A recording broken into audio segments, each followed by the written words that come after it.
Hey everybody, welcome back to the channel Quests&Quips. This is the intro video to the Solo Chronicles where I will be going through Alone in Deepfall Breach, the solo adventure for Dragonbane. Now, if you're someone who loves TTRPGs and you can't always get together with a group, this is awesome.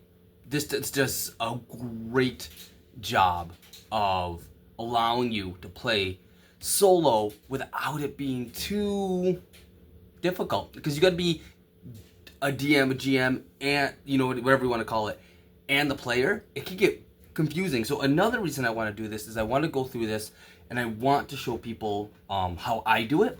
I don't think there's just a solo right or wrong way to do it. This is how I do it. I have a lot of fun with it, and I hope this inspires people to kind of pick up the hobby and share their quests with me on this channel or in my Discord. And yeah, I want this video to simply be the intro. I'm going to explain Alone in Deepfall Breach. I'm going to explain my character, his backstory, and his goals. And then in future videos, if they're not already out, I am going to be going through the entire solo adventure. I have been through the solo adventure with other characters. It can be different every time. In fact, it is different every time. So I'm not too worried about that. Now, let me explain. I'm not going through every rule in detail because that would be a long video. I just want to explain the basics. So in this game, normally you only get one heroic power to start with because heroic powers are kind of busted, and if you have more than one, you can create some cool stuff. That being said, when you are a solo character, they allow you to have two heroic abilities to start with. Now, my character has magic. So he doesn't actually start with a heroic ability, he starts with magic. But I am going to take another heroic ability, and just spoiler alert, if anyone picks this up, you want this one. You want Army of One. You just want Army of One. It gives you 2 initiative cards every battle. You want it, or you will die. That being said, so he will be starting with his magic, and he will be starting, which is just general magic, and he will be starting with Army of One, so he will have 2 initiative cards when he fights. And my character, you know what? Let's introduce him. I took his name straight from the bestiary here. This is the character I've chosen to do this adventure with. This is Vale. Vale is a frogkin, which I really like. And his class, I call it the Spellweaver.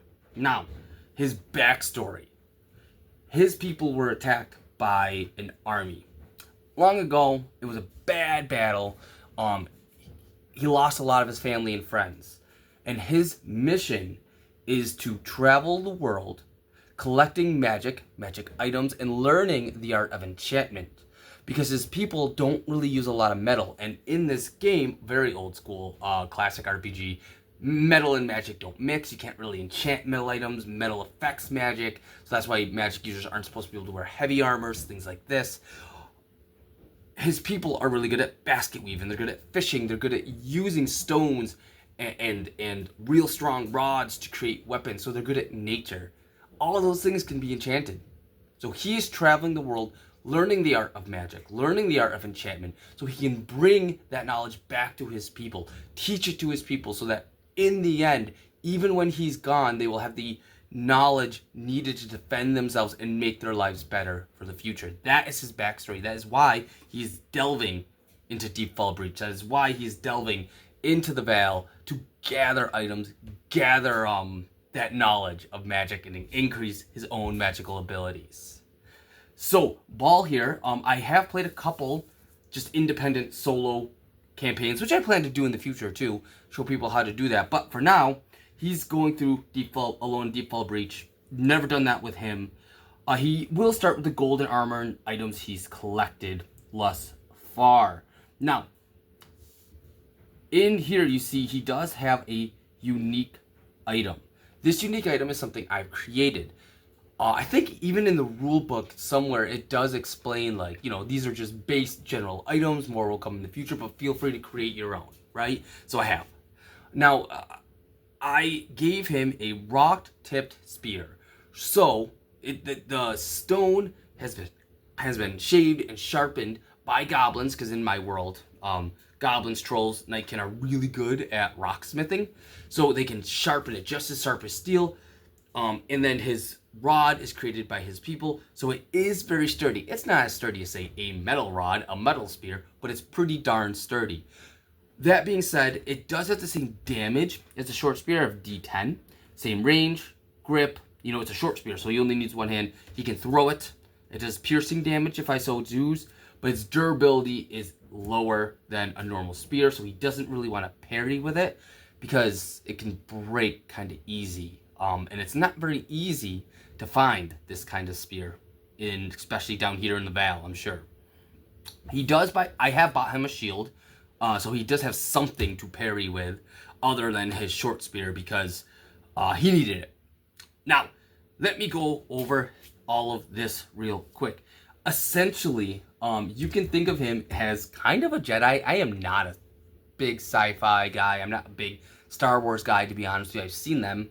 But that's the first thing I thought of when I finally looked at him and thought about the way he fought. Because one of his biggest things is fetch. He has the magic trick, fetch. Magic tricks cost 1 willpower point. You don't have to roll to use them. Fetch allows him to bring a light object to him within, I think it's 10 meters. So he can throw this spear of his, which isn't very heavy, into an enemy and then use his fetch magic trick to bring it back to him, just like the Force. So he can throw it and bring it back to him, which it's been pretty fun, I gotta say. He also has the leap ability because he is a frogkin. You can think about like a dragoon in like Final Fantasy Tactics. Anyone who played that, he can jump into the air super high, come crashing down with his weapon. Another reason I had to give him a spear. Come on, now. He also has a bunch of other spells, very normal stuff. Dispel, Farsight, Slow Fall, all this kind of stuff. Stone Skin, because he doesn't actually have any real armor, so he needs Stone Skin not to die. That's the character. He has sought out into the world to learn the art of magic even more. He is a general magic practitioner, because in this game, as you learn that higher and higher, that kind of leads to being able to enchant items. Hence his backstory. And that's about it for him. I did an appearance write his weakness. I don't know why I did that. His weakness is he's so focused on his mission, he doesn't care as much as he should about other people, including the people who help him. He can make enemies. That is going to be an issue in other games. And possibly even in Alone in Deepfall Breach, depending on what happens. So he's so focused on his mission that he will leave others behind when he shouldn't. He's kind of a jerk. But he's just so focused on helping his people. So he's a kind jerk. As for the actual gameplay, I am telling you, this Alone in Deepfall Breach is so much fun if you want to do solo RPGs. It has great inspiration tables if you need a little reference because you're unsure of things that are going to happen. And that happens a lot when you do a solo RPG. You know, let's say he's trying to get through a cavern or something. Maybe you randomly used a table to randomly generate, now he's in a cavern. And you're like, ooh, you know, are there any traps? And you can roll on this inspiration table to see if there's traps. What kind of traps? And while you, as the GM, know there's traps, Bull, I dropped him. Bull doesn't. So you kind of got to learn to play like that. Like, this character doesn't. We know it. We're going to know it. But he won't. So you got to be able to play like that. And it can take some practice, for sure. But these tables make it very easy. Especially if you're brand new to it. It does come with, and I've used this a couple times, and I got to say, I'm very happy I have. If you battle an NPC, instead of like trying to come up with an NPC on the spot with all their stats, and they have this much skill in swords and this and that, it just has an attack table if they're like a melee fighter or a magic user or a sneaky kind of person, kind of like a monster would have. It makes it very nice and challenging. This game is very challenging.